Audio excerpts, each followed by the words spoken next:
Ya, Assalamualaikum warahmatullahi wabarakatuh. Selamat pagi, Bapak dan teman-teman. Perkenalkan, saya Muhammad Rizaki Zaidan dan saya akan mempresentasikan hasil kerja kelompok kami mengenai rencana analisa desain, implementasi, dan testing untuk sistem Faster Sales ATK. Presentasi ini saya bawakan atas nama tim yang beranggotakan Kana Harofan Sompotan, Mas Agus Rakaliza Pratama, dan saya sendiri Muhammad Rizaki Zaidan, dan ada juga Dani Adi Setiawan seperti itu. Nah, sebelumnya ini adalah tim kami. Kami ada berempat ya, yang seperti saya sebutkan tadi. Saya langsung saja lanjut ke materinya. Jadi yang pertama di sini ada sistem planning.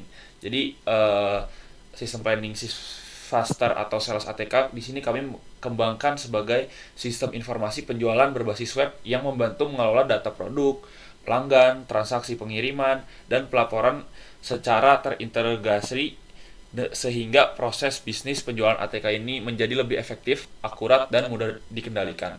Tujuan dari proyek ini adalah melakukan analisis, implementasi, dan pengujian pada sistem Faster untuk memastikan seluruh fitur berjalan sesuai kebutuhan pengguna dan menghasilkan data yang akurat dan memenuhi standar kualitas perangkat lunak yang baik seperti itu. Selanjutnya di sini ada fokus ruang lingkup pengujian. Jadi fokus pengujian kami mencakup 7 area utama: autentifikasi, konten publik, curut master data, manajemen transaksi, pelaporan, keamanan dasar, dan juga ada kualitas antarmuka seperti itu. Selanjutnya di sini ada sistem planning kita. Jadi sistem planning kita dari sisi teknologi, si Faster ini dibangun dengan PHP, prosedur PHP 8,2 prosedural dan MySQLi di backend-nya. Database-nya kita menggunakan MySQL atau MariaDB dengan 6 tabel utama. Front-end menggunakan HTML, CSS, JavaScript, dilengkapi font Awesome dan Chart.js untuk memvisualisasikan data server berjalan di XMPP atau Apache. Dan untuk pengujian kami memakai PHP Unit 11. Sistem ini memiliki 3 level akses pengguna. Pengunjung umum yang hanya bisa melihat katalog dan pencarian. Lalu yang kedua ada staf penjualan yang menangani transaksi dan operasional harian, serta admin yang memegang seluruh master data dan administratif seperti itu. Nah, selanjutnya di sini ada analisa kebutuhan fungsional. Jadi staf penjualan bertugas mengelola data distributor dan pelanggan, mencatat dan melihat pesanan, menyiapkan serta mengupdate pengiriman, hingga mencetak invoice dan surat jalan. Admin berperan mengelola data master, baik user maupun produk. Dan manajer dapat melihat laporan penjualan secara detail dan berdasarkan periode tertentu. Sementara sistem sendiri bertugas menyimpan histori pesanan dan pengiriman secara otomatis. Selanjutnya di sini ada analisis kebutuhan non fungsional. Jadi untuk kebutuhan non fungsionalnya di sini kami menetapkan bahwa tampilan user itu harus user friendly. Sistem dapat diakses secara real time, performanya cepat, dan mampu terintegrasi dengan sistem gudang dan produksi. Selain itu, sistem juga harus punya backup data otomatis dan tetap responsif di berbagai perangkat, baik desktop maupun mobile. Lalu selanjutnya di sini ada desain arsitektur sistem. Jadi masuk ke desain arsitektur sistem ini secara ringkas, front end memakai HTML, CSS, dan JavaScript, back end menggunakan PHP prosedural, dan database menggunakan MySQL MariaDB dengan koneksi melalui MySQLi. Web server menggunakan Apache lewat XAMPP, runtime PHP 8,2, pengelolaan database lewat PHP MyAdmin, testing framework PHP Unit 11, dependency manager composer, dan seluruh pengembangan dilakukan di Visual Studio Code pada operasi Windows. Seperti itu. Lalu selanjutnya di sini ada desain database. Jadi untuk struktur database ini kami merancang 6 tabel utama, Pak. Di sini ada tabel staf penjualan yang tugas itu menyimpan data login dan role pengguna. Lalu selanjutnya ada tabel produk untuk menyimpan nama, harga, stok, dan deskripsi. Lalu selanjutnya ada tabel distributor yang menyimpan data-data pelanggan beserta alamat dan kontaknya. Lalu selanjutnya di sini juga ada tabel pesanan untuk mencatat transaksi yang terhubung ke distributor. Lalu selanjutnya di sini juga ada tabel detail pesanan untuk merinci produk dan jumlah barang per pesanan. Dan yang terakhir di sini juga ada tabel pengiriman untuk mencatat alamat tujuan, nomor surat jalan, hingga status pengiriman dari setiap pesanan-pesanannya, Pak. Seperti itu. Lalu di sini kita juga ada implementasi modulnya. Jadi pada tahap implementasi modul ini kita ada 3 modul inti. Yang pertama ada login dan autentikasi. Jadi pengguna memasukkan username dan password, sistem memvalidasi tabel ke tabel staf penjualan, lalu membuat session dan mengarahkan ke dashboard sesuai role-nya, Pak. Dengan session guard dan role guard yang membatasi akses fitur tertentu. Lalu yang kedua di sini ada manajemen pesanan, staf memilih distributor sistem otomatis ID pesanan, staf menambahkan detail produk dan jumlahnya, stok otomatis berkurang dan seluruh data tersimpan serta bisa dipantau statusnya. Dan yang ketiga di sini ada pengiriman dan pelaporan. Pengiriman dibuat dari pesanan yang siap dikirim, staf mengisi alamat dan nomor surat jalan, status bisa diperbarui sampai selesai, dan laporan penjualan bisa difilter serta diekspor ke Excel atau dicetak sebagai invoice surat jalan seperti itu. Nah, sekarang di sini kita sudah masuk ke testing yang pertama, yaitu ada black box testing. Di sini untuk pengujiannya kami melakukan black box testing dengan total 12 atau 12 test case dan semuanya pas atau berhasil atau lewat. Jadi beberapa contohnya, homepage tanpa parameter menampilkan produk terbaru, login dengan kredensial benar berhasil masuk dashboard. Kredensial salah gagal login, role guard menolak akses non-admin ke menu admin. Penambahan detail transaksi membuat stok berkurang dan klik export Excel untuk berhasil mengunduh file. Lalu yang kedua di sini kita mempunyai testing yang kedua, ada white box testing di sini. Jadi kami menganalisis prosedur code-nya dari 3 alur utama, indeks PHP dengan 3 jalur default, kategori, dan pencarian, cek login PHP untuk proses login sukses atau gagal beserta mapping role-nya, serta ada admin detail pesanan PHP untuk validasi, tambah, ubah, dan hapus item plus update stock seperti itu. Jadi dari penggunaan Silomatic complexity-nya, nilai V, G berkisar dari 3 pada indeks PHP dan cek login PHP hingga 6 pada admin detail pesanan dan admin pengiriman seperti itu. Jadi tidak terhubungnya ke UI, link detail PHP ini berpotensi broken serta file cek DB PHP yang menampilkan kredensial database ini menjadi catatan resiko utama keamanan yang perlu ditindaklanjuti oleh kami, Pak, seperti itu.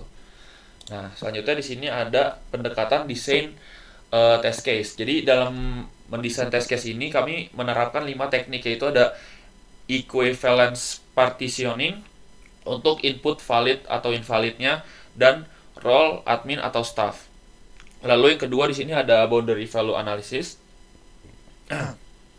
untuk batas jumlah item, stok, dan panjang input. Lalu yang ketiga ada decision table untuk mengkombinasi keyword dengan kategori serta role dengan akses. Lalu selanjutnya ada state transition untuk perubahan status pesanan dari pending ke proses ke selesai, dan white box path testing untuk menguji cabang tambah, ubah, hapus, dan gagal disimpan seperti itu.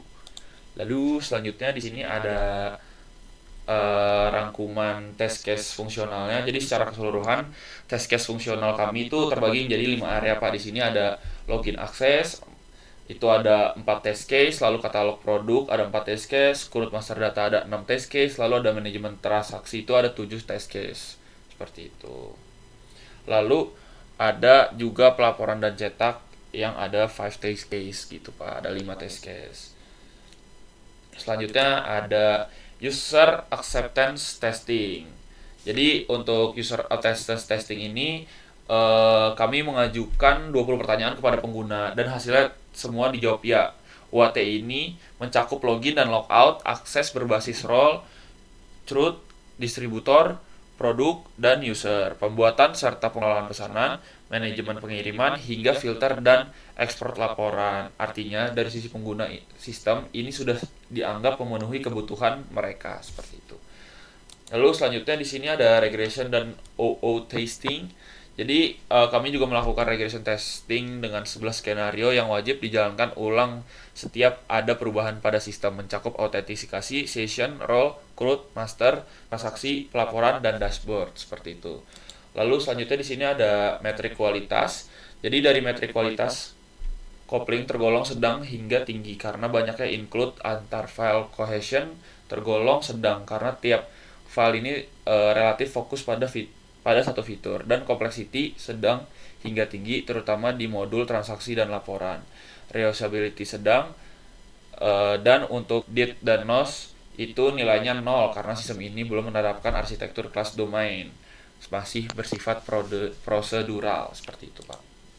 Lalu selanjutnya di sini ada implementasi sistem. Jadi sebagai ringkasannya, implementasi sistem secara keseluruhan, SeaFaster berjalan dengan stack PHP 8.2, MySQL, MariaDB, dan frontend HTML, CSS, JavaScript didukung dengan 3 level akses pengguna seperti yang sudah saya sampaikan sebelumnya. Lalu untuk pemeliharaan sistem di sini, untuk jangka panjang kita ada 7 area pemeliharaan. Di sini ada ada database, monitoring error, backup, perbaikan bug, update tampilan, dan keamanan, dan juga ada evaluasi seperti itu. Jadi kesimpulannya di sini, sebagai SeaFaster memiliki fungsi inti yang jelas pada area katalog, autentikasi, transaksi dan pelaporan. Pendekatan pengujian yang kami terapkan mencakup black box, white box, UAT, regression, unit test, dan juga smoke test. Nah, dari sisi kelebihan ini, struktur model per halaman memudahkan pengujian dan pemeliharaan secara bertahap. Dan seluruh test case fungsional serta UAT berhasil lulus. Namun juga terdapat di sini ada kelemahan yang kita temukan, seperti penggunaan raw SQL yang beresiko terhadap SQL injection, password yang masih disimpan dalam bentuk plain text, dan belum adanya arsitektur class domain seperti pada sistem ini. 3 hal ini menjadi rekomendasi utama untuk pengembangan ke depannya, seperti itu, Pak. Nah, di sini juga ada artefak pengujiannya. Jadi seluruh hasil pengujian kami dokumentasikan dalam beberapa artefak analisis di docs.md, lalu ada di test unit, dan ada di PHP unit XML juga, seperti itu, Pak. Nah, mungkin sebelum kita tutup, kita ke website-nya dulu, Pak. Jadi di sini kita sudah masuk di website-nya. Kita ulang ya. Jadi ini misalkan login gagal akan memunculkan seperti ini. Login gagal, username atau password yang Anda masukkan salah, atau silahkan coba lagi. Jadi di sini kita akan coba login terlebih dahulu. Kita akan coba login sebagai sales terlebih dahulu, Pak. Jadi di sini masukkan.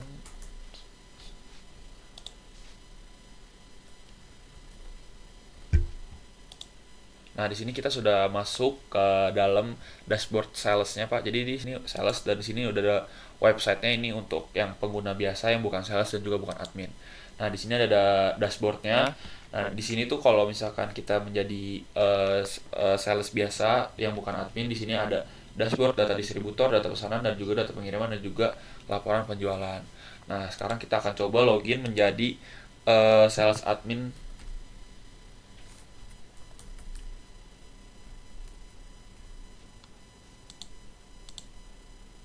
Nah, kita coba akan salahin dulu passwordnya. Nah, kalau passwordnya salah, kita tidak akan masuk karena kita menuliskan yang salah antara di username atau kan di passwordnya. Seperti itu.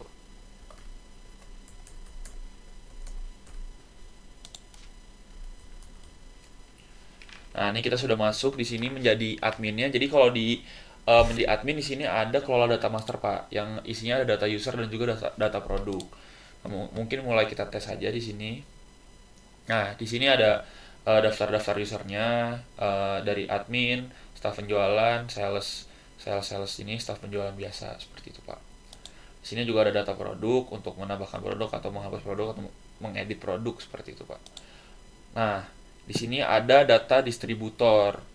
Lalu di sini ada data pesanan. Nah, di sini tuh kita bisa generate invoice-nya, Pak. Jadi misalkan kita generate invoice-nya, nah di sini kita langsung bisa save as PDF, seperti itu, Pak, untuk melihat invoice-nya, seperti itu.